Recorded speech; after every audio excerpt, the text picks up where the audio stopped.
So art fairs and how to read the signs. There are 5 main principles that I apply when I'm coming to an art fair, and I shall impart that wisdom to you now.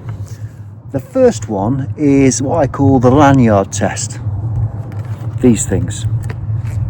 If there are more people with lanyards talking than non-lanyard wearers, then it's okay to network, because they're going to be artists. People with these are going to be artists or friends and family of the artist.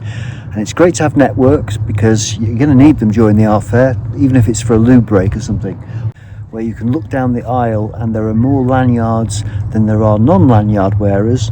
Then maybe there's a problem with the audience or the interest in the event.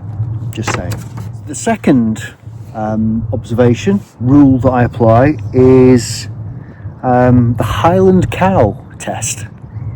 These are these multicoloured Highland cattle. It doesn't have to be cattle, it could be any freaking animal, but they're always there, and they're kind of an indicator for me that the buyers of that kind of art are looking for more decorative purchases, as opposed to have the pockets or even the interest in original, authentic, abstract art, which you go around and do a Highland cattle count.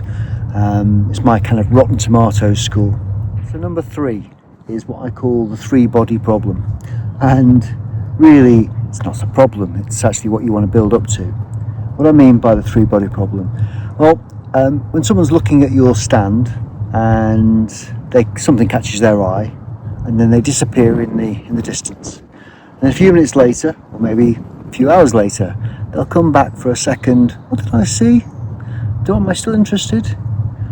And usually they've brought someone with them, so you've now got 2 bodies looking at it. And the third time is the charm. Third time is the golden seam, where people have come back, they've piqued their curiosity, they've asked maybe a few questions in the second trip, they've now got moral and backup support with regards to their partner or husband, wife, etc. And that's a really good sign. The 3rd body problem is a good problem to have. Rule number 4 is, what is that opening question? Because if they start with a how do you do that? How is it made? Then again, that's not a buyer. For me, that's someone who's either interested in art curious, art loving adjacent, whatever you call it.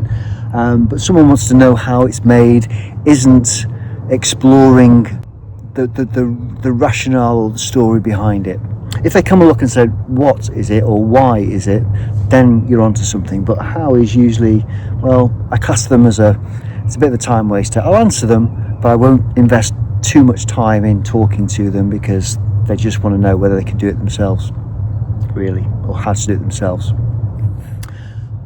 Kind of main rule, number 5, is whatever you do over the 3 days, or however long an art fair lasts, take everything you get told with a pinch of salt. People will come and say they're representing galleries or art firms or what have you, and take your details, and they will leave. Someone who's speaking to you and just saying, I really love it, I'm just going to go away and I'll come back to you with the dimensions just to see if it really fits. Look, the reality is, if they leave that event, you're never going to see them again, whether they've picked up your cards. My experience is that 9 times out of 10, nothing will come from that. So the best thing is to try and close down, this is sales 101, close down the either objections or the curious questions, and if they don't get it, they don't get it. Just, no amount of education or enlightenment from your end is going to make that connection with the art. So just accept it and move on. But if they leave that venue, then they've left. There's not going to be any sale. There's not going to be any kind of follow-up later. Very, very rarely have I heard any artist that has happened to that has resulted in a follow-up sale. So there are just 5 main rules to the art fair that I've picked up over the years of doing these kind of events. Hope you find any of that helpful, and yeah, you know what to do with the old likey, subscribey belly things. But hey. Sculptural artist Paul Dunkerley signing off for now.